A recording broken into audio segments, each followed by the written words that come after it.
everybody. You're listening to Accounting Makes Sense, an MJ the Tutor podcast, and I'm your host, MJ.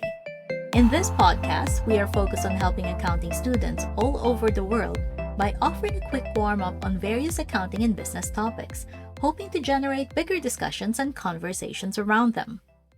For this episode, I'm going to offer a few tidbits on the Strategic Case Study, SCS, for November 2024. So these tidbits are like clues into the world of the pre-scene company. All it is are really quick and fast intakes of the pre-scene material. We've had quite a couple of weeks already to read through it since it's been out for about at least 2 weeks. These are just the thoughts around it. I always believe that as you read the pre-scene more, you'll get more and more insights into it. Anyway, let's start off with a background information on this pre-scene. Our pre-scene company is a company called Rhodomine. They are a listed company.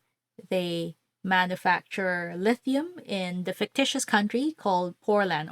They are based in Portland, but they obviously manufacture lithium everywhere. They are one of the major lithium producers in the world. Big business, big operations. Our first tidbit to share in this pre-scene is the lithium market volatility as well as foreign exchange risks associated with it.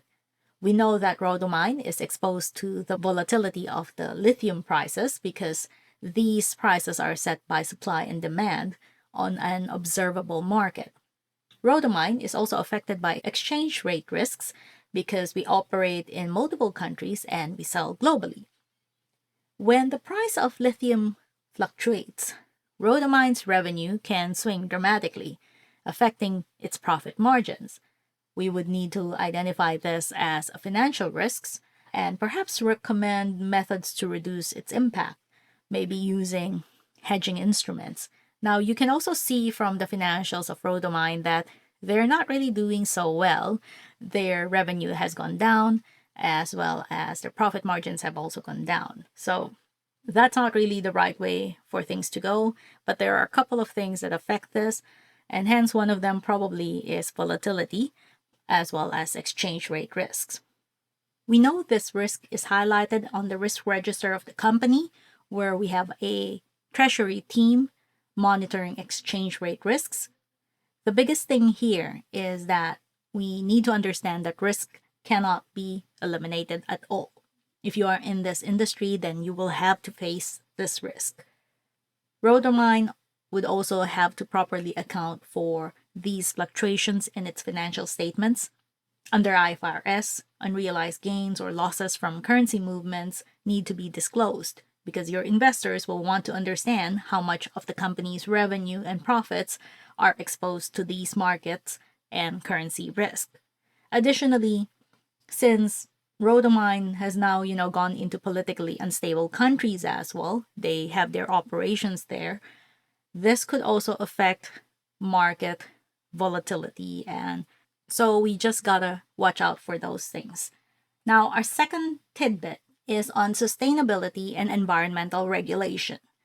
Mining companies like Rhodomine face strict environmental regulations, and expectations from society are higher than ever when it comes to sustainable practices. Companies are expected to behave ethically, which includes managing the environmental impact of your operations.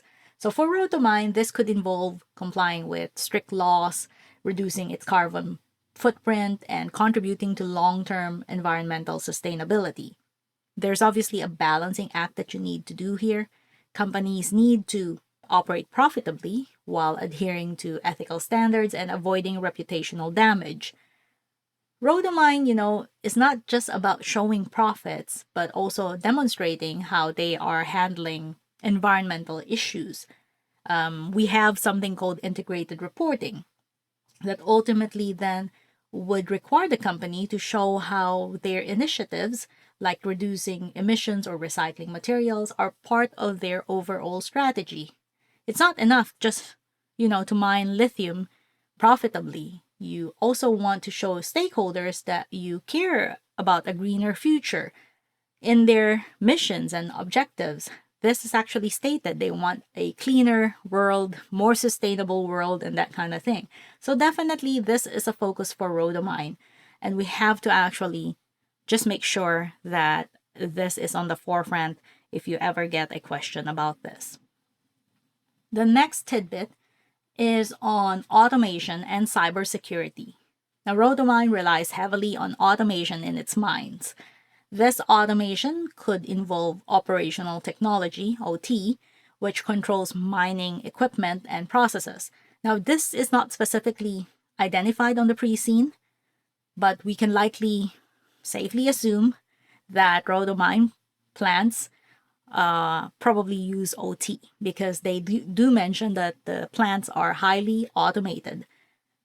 Now, the other thing here is one of the risks, obviously, if you have an automation process in place, is that they use systems that are connected to the IT network. And this opens you up to cybersecurity issues. You become vulnerable to hacking. We know that the company embraces innovation, so definitely Rhodomine uses technology for competitive advantage.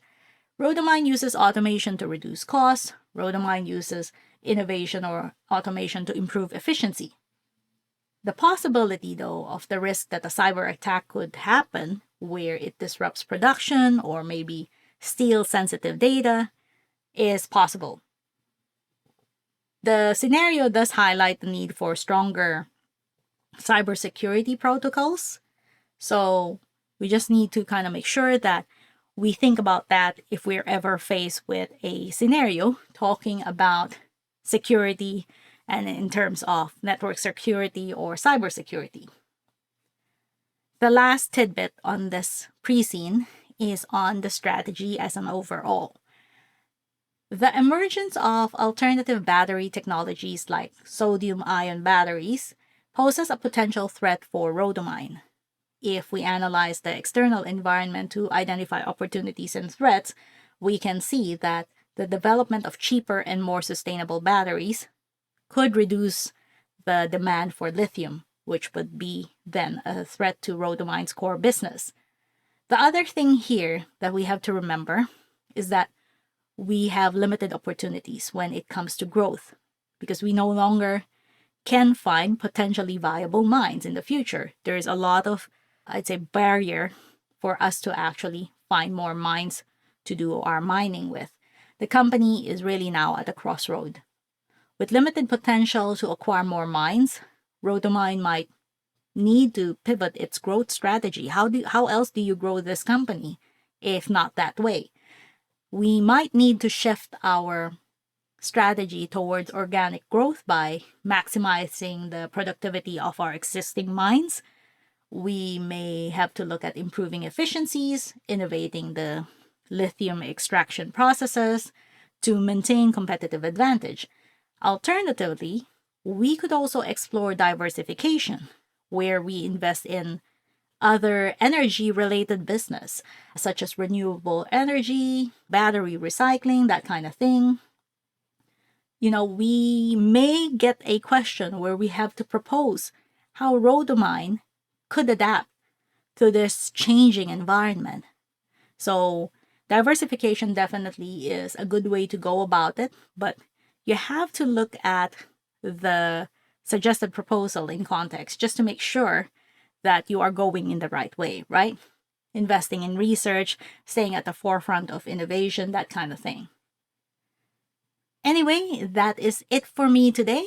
I hope you found this episode helpful, and maybe perhaps you've had the same thoughts too as me when it came to the SCS pre-scene of November 2024.